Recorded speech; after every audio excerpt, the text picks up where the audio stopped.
ప్రగతి ఛానల్కు స్వాగతం. ఈరోజు మనం లిటిల్ లైబ్రరీల గురించి తెలుసుకుందాం. ఒకప్పటిలా కాదిప్పుడు.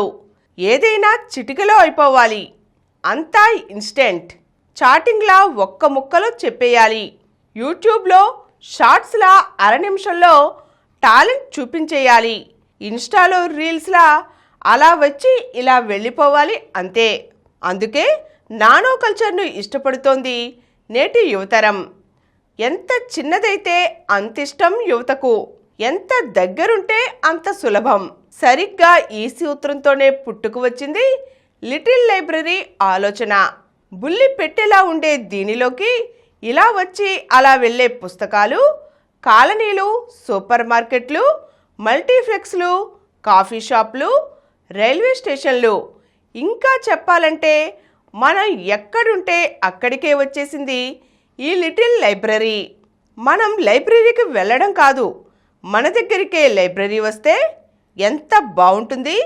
పుస్తకం అంటే ఇంట్లో దాచుకునే వస్తువు కాదు, 10 మందికి ఇచ్చి చదివించేది అనే ఆలోచనే ఈ లిటిల్ లైబ్రరీకి సూత్రంగా మారింది.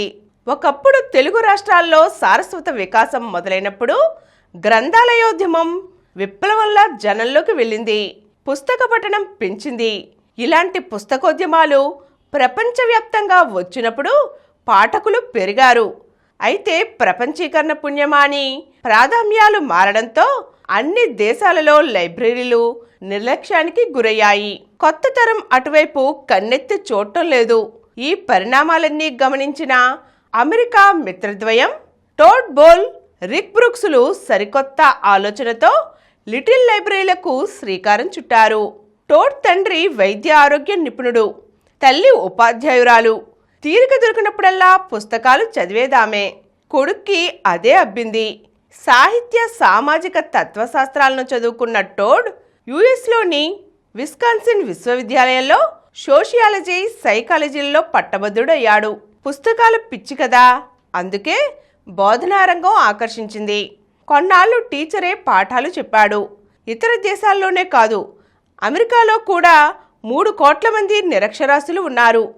చదువరుల్లో కూడా పుస్తకాలు చదవడం తగ్గింది.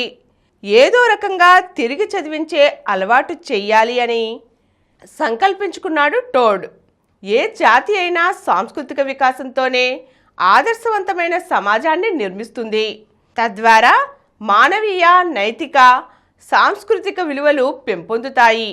అందుకు పుస్తక పఠనమే అత్యుత్తమ సాధనమని టోడ్ నమ్మిన సిద్ధాంతం. విస్కాన్సిన్ యూనివర్సిటీలో హడ్సన్ ఒక చిన్న గది, అచ్చం క్లాస్ రూమ్ లాగే ఉంది. అందులో కొన్ని ఎంపిక చేసిన పుస్తకాలు ర్యాక్లలో పద్ధతిగా అమర్చారు. వయోభేదం లేకుండా వస్తున్నారు పాఠకులు. హాయ్ టోడ్, నీదొక అద్భుతమైన ఆలోచన.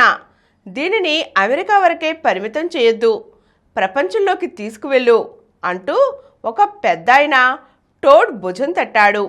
గుడ్ ఐడియా అంకుల్ అంది మరో విద్యార్థిని. ఇలా వారం గడిచింది. ఇరుగు పొరుగు వారంతా వచ్చారు.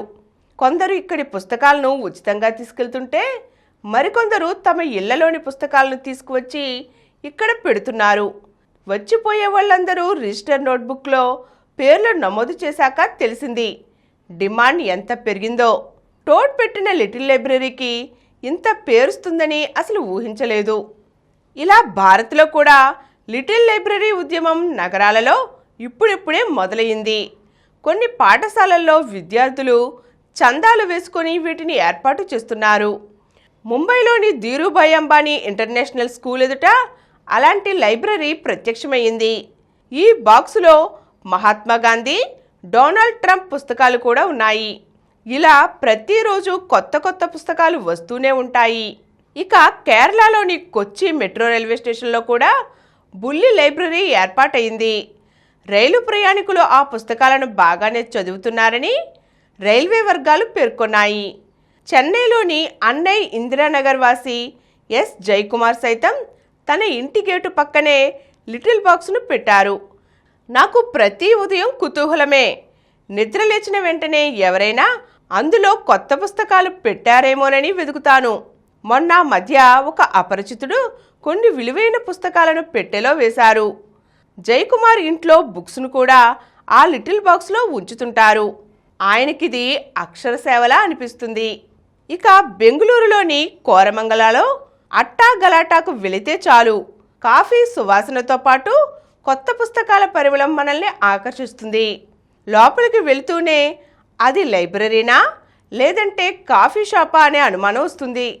ఒక చేత్తో కాఫీ తాగుతూ మరో చేత్తో పుస్తకం చదువుతూ చక్కని కాఫీ ఆస్వాదిస్తూ ఆనందించవచ్చు. పూణేలోని జౌంద్లో మెక్డొనాల్డ్ వెనుకున్న బుక్ కెఫే సాంగ్ అనే మరో కొత్త రకం కాఫీ బుక్ షాప్ కూడా ఉంది. 2 అంతస్తుల భవనం పుస్తక ప్రియులకు చక్కటి వేదిక. పూణేలోని కొన్ని మిత్ర బృందాలు, చదువరులు, యువ రచయితలు, సినీ ప్రియులకిది అడ్డా. మార్కెట్లోకి వచ్చే కొత్త పుస్తకాలన్నీ కాఫీ ఖర్చుతో హాయిగా కూర్చుని చదువుకోవచ్చు. బుక్స్ అండ్ బ్రూ చండీగఢ్లోని మరో కాఫీ బుక్ షాప్. యువత ఆహార అభిరుచులకు ప్రాధాన్యమిస్తూనే పుస్తకాలు అందుబాటులో ఉంచారిక్కడ.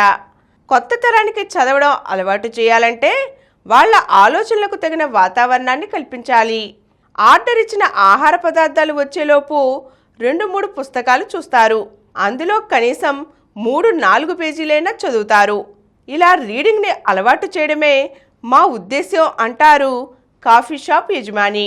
ఢిల్లీలోని లోధి రోడ్లో ఉన్న మెహర్చాంద్ మార్కెట్ పరిధిలో కాఫీ CMYK చక్కటి కెఫెటేరియా.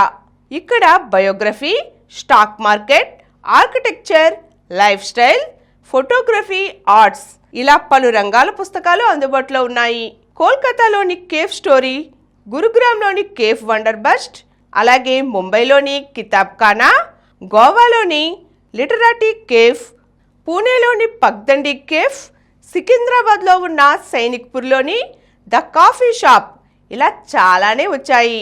ఇవన్నీ రీడర్స్ కేఫ్లే. ఇవన్నీ లిటిల్ లైబ్రరీ లాంటివే.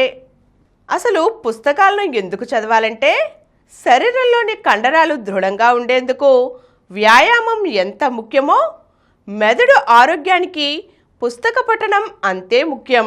ప్రతిరోజు చదివే అలవాటు ఉన్న వాళ్లకు అల్జీమర్స్, డిమెన్షియా వంటి వ్యాధులు దరిచేరవు.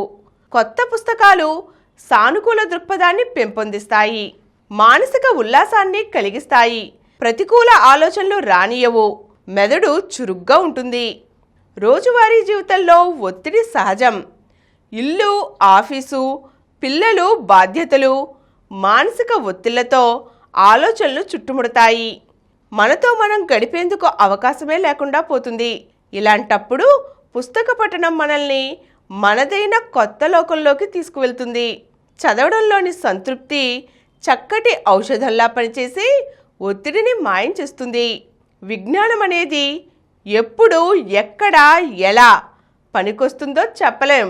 మనం చదివే ప్రతి అక్షరం పొదుపంతా విలువైనది. అదే కొన్నాళ్లకు సారస్వత సంపద అవుతుంది. ఎంత ఎక్కువ పరిజ్ఞానం ఉంటే అంత సమర్థంగా ఎదుర్కొనే స్థైర్యం అలవడుతుంది. నాలెడ్జ్ ఈజ్ పవర్ అన్నది అందుకే. చక్కటి సంభాషణ చాతుర్యం, ఆకట్టుకునే పదబంధాలు, ప్రభావితం చేసే వాక్యాలు ఇవన్నీ పుస్తక పఠనం అలవాటు ఉన్న వాళ్ళలో ఎక్కువ.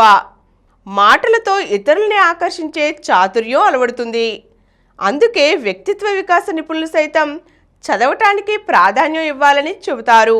నిత్యం పుస్తకాలు చదువుతూ వర్తమానంలో ఉన్నాను, లేదంటే చదవడం ఆపేసి పాత వాసనలతోనే జీవిస్తున్నాను అనేది చాలామంది చదువరుల మాట. తార్కిక పరిజ్ఞానం, విశ్లేషణ సామర్థ్యం కేవలం చదవడం వల్లే సాధ్యమవుతాయి. హేతుబద్ధంగా ఆలోచించడం, సందర్భం వచ్చినప్పుడు ఎలాంటి సందిగ్ధం లేకుండా నిర్ణయాలు తీసుకోవడం, సమస్యలకు కుంగిపోకుండా పరిష్కారాలు వెదకడం ఇవన్నీ పుస్తకాల నుంచి వచ్చే నైతిక బలాలు. ఒక పనిని విజయవంతంగా చేయాలంటే ఏకాగ్రత తప్పనిసరి. చదవడం అంటే అక్షరం, అక్షరం మెదడుతో స్కాన్ చేసుకుంటూ వెళ్ళడం అన్నమాట. ఆ సహనం ఏకాగ్రతను పెంపొందిస్తుంది. ఏ పని చేసినా ఇతరుల కంటే సృజనాత్మకంగా చేయగలుగుతాం. రకరకాల అభిరుచులున్న విజేతలందరిలో సారూప్య అభిరుచి ఒకటే, అదే పుస్తక పఠనం. ఈరోజు మనం లిటిల్ లైబ్రరీల ద్వారా పుస్తక పఠనాన్ని పెంచుతున్న 2 అమెరికన్ వ్యక్తుల గురించి, అలాగే లైబ్రరీల ఆవశ్యకత గురించి తెలుసుకున్నాం కదండి. మరిన్ని అంశాలతో మళ్ళీ కలుద్దాం. ఈ కార్యక్రమం మీకు ఎంతో నచ్చింది కదా. ఇటువంటి మరిన్ని వీడియోల కోసం అనతి కాలంలోనే 20 కోట్ల వ్యూస్ సాధించిన సమరం ఛానల్ సమర్పించు సమరం ప్రగతి ఛానల్కు సబ్స్క్రైబ్ చేయండి, లైక్ చేయండి, మీ ఫ్రెండ్స్కి షేర్ చేయండి. అలాగే ప్రక్కనున్న గంట సింబల్ని ప్రెస్ చేయడం మర్చిపోకండి.